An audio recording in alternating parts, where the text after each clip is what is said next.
Hi అండి. మీరు ఎన్నో రకాల ద్రాక్ష జ్యూసులు చూస్తుంటారు కదా, కానీ ఈ జ్యూస్ ఎవరైనా ట్రై చేశారు? మీరు ట్రై చేయకపోతే తప్పకుండా ట్రై చేయండి. టేస్ట్ అయితే చాలా బాగుంటుందండి.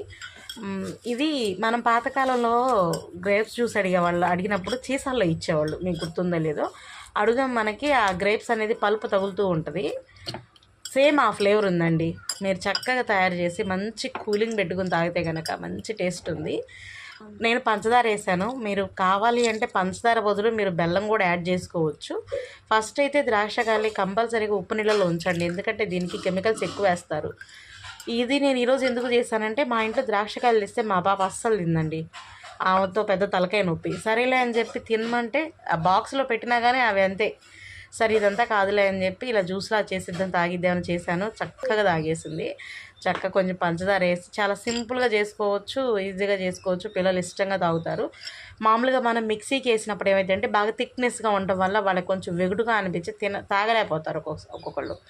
అలాంటి వాళ్ళు ఏదైనా కొంచెం లైట్గా తాగే వాళ్ళు ఉంటారు కదా, కొంచెం థిక్నెస్ తక్కువగా, అట్లాంటి వాళ్ళకి ఇది ఇవ్వండి. టేస్ట్ అయితే చాలా బాగుంది.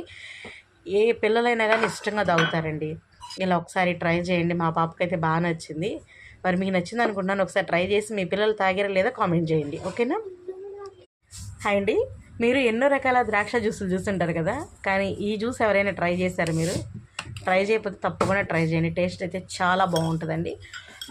ఇది మనం పాతకాలంలో గ్రేప్స్ జ్యూస్ అడిగినప్పుడు సీసాల్లో ఇచ్చేవాళ్ళు, మీకు గుర్తుందో లేదో. అడుగుదాం, మనకి ఆ గ్రేప్స్ అనేది పల్పు తగులుతూ ఉంటుంది. సేమ్ ఆ ఫ్లేవర్ ఉందండి. మీరు చక్కగా తయారు చేసి మంచి కూలింగ్ పెట్టుకుని తాగితే కనుక మంచి టేస్ట్ ఉంది. నేను పంచదార వేసాను. మీరు కావాలి అంటే పంచదార బదులు మీరు బెల్లం కూడా యాడ్ చేసుకోవచ్చు. ఫస్ట్ అయితే ద్రాక్షకాయలు కంపల్సరీగా ఉప్పు నీళ్ళలో ఉంచండి, ఎందుకంటే దీనికి కెమికల్స్ ఎక్కువ వేస్తారు. ఇది నేను ఈరోజు ఎందుకు చేశానంటే, మా ఇంట్లో ద్రాక్షకాయలు ఇస్తే మా పాప అస్సలు తిందండి. ఆమెతో పెద్ద తలకాయ నొప్పి. సరేలే అని చెప్పి తినమంటే ఆ బాక్స్లో పెట్టినా కానీ అవి అంతే. సరే ఇదంతా కాదులే అని చెప్పి ఇలా జ్యూస్లా చేసిద్దాం, తాగిద్దామని చేశాను. చక్కగా తాగేసింది. చక్కగా కొంచెం పంచదార వేసి చాలా సింపుల్గా చేసుకోవచ్చు, ఈజీగా చేసుకోవచ్చు. పిల్లలు ఇష్టంగా తాగుతారు. మామూలుగా మనం మిక్సీకి వేసినప్పుడు ఏమైందంటే బాగా థిక్నెస్గా ఉండటం వల్ల వాళ్ళకి కొంచెం వెగుడుగా అనిపించి తాగలేకపోతారు ఒక్కొక్కళ్ళు. అలాంటి వాళ్ళు ఏదైనా కొంచెం లైట్గా తాగే వాళ్ళు ఉంటారు కదా, కొంచెం థిక్నెస్ తక్కువగా, అట్లాంటి వాళ్ళకి ఇది ఇవ్వండి. టేస్ట్ అయితే చాలా బాగుంది. ఏ పిల్లలైనా కానీ ఇష్టంగా తాగుతారండి. ఇలా ఒకసారి ట్రై చేయండి. మా పాపకైతే బాగా నచ్చింది. మరి మీకు నచ్చింది అనుకుంటున్నాను. ఒకసారి ట్రై చేసి మీ పిల్లలు తాగారా లేదా కామెంట్ చేయండి, ఓకేనా?